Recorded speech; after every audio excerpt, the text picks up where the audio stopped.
première fois que vous participez d'un atelier avec vos équipes. Du coup, est-ce que vous avez eu le sentiment de faire, du coup, vous aussi, une séance d'empathie avec vos équipes? Alors, c'était la première fois qu'on utilisait ce genre de méthode et le design thinking en particulier au sein de l'équipe Cap Énergie. Donc, pour certains d'entre eux, c'était quand même une découverte de cette méthode d'idéation, de créativité, d'innovation aussi. Et effectivement, c'était intéressant de se retrouver dans cet atelier, dans ce moment où il y a des échanges qui sont différents des échanges qu'on peut avoir. Alors, on avait déjà fait des ateliers de brainstorming, de métaplan, etc. Mais quand même, le design thinking, c'était la première fois. Et le design thinking, c'est quand même très différent des autres méthodes de créativité. Et est-ce que vos équipes ont eu l'opportunité de vous donner du feedback sur leur ressenti, d'être dans une même salle en train de travailler un projet concret avec vous? Est-ce qu'ils ont pu faire part de comment ils sont sentis pendant la séance? Je pense, c'est une équipe qui travaille sur l'innovation, donc c'est une équipe qui est quand même assez détendue et dans lesquelles les liens sont très très forts. La méthode les a quand même beaucoup surpris. Ils ont été très surpris, un peu désarçonnés au début, au lancement de l'atelier.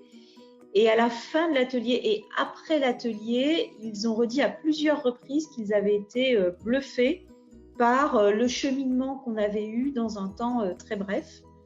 Et je pense que ça les a interpellés.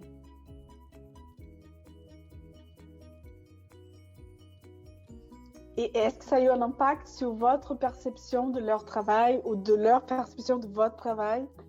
Est-ce que vous avez ressenti ça après l'atelier? Disons que ça a conforté quelques points que j'avais déjà, par exemple la nécessité de continuer à travailler plus en transversalité dans l'équipe, parce que dans l'équipe, il y a une équipe qui s'occupe de l'Europe, une équipe qui est plus en lien au quotidien avec les entreprises, et nécessairement, ils ont besoin de se parler pour entraîner les entreprises à déposer des projets européens. Donc, ça a conforté cette idée-là parce que très, très vite, dans l'atelier, on a vu qu'il y avait des choses qui sortaient de façon assez évidente. Il y a quelque chose que je trouve extrêmement intéressant et à chaque fois que je facilite un atelier design thinking, j'ai cette perception, c'est que la phase d'empathie, là, l'objectif c'était de faire empathie avec les PME, mais finalement, l'empathie, elle se croise à plusieurs niveaux. C'est l'empathie entre les équipes, avec la PME, avec les managers, avec la direction. Et finalement, c'est pas qu'une empathie avec les sujets choisis. Effectivement, il y a des bénéfices, je dirais, secondaires avec la méthode du design thinking parce que on est focalisé sur une question sur laquelle on a envie d'avancer avec le design thinking. Et pour résoudre cette question, il faut aussi travailler sur d'autres aspects, dont en particulier les modes de fonctionnement au sein de l'équipe qui a posé cette question-là. Et pour moi, c'est vraiment quelque chose qui est ressorti très très fort dans l'atelier qu'on a fait ensemble.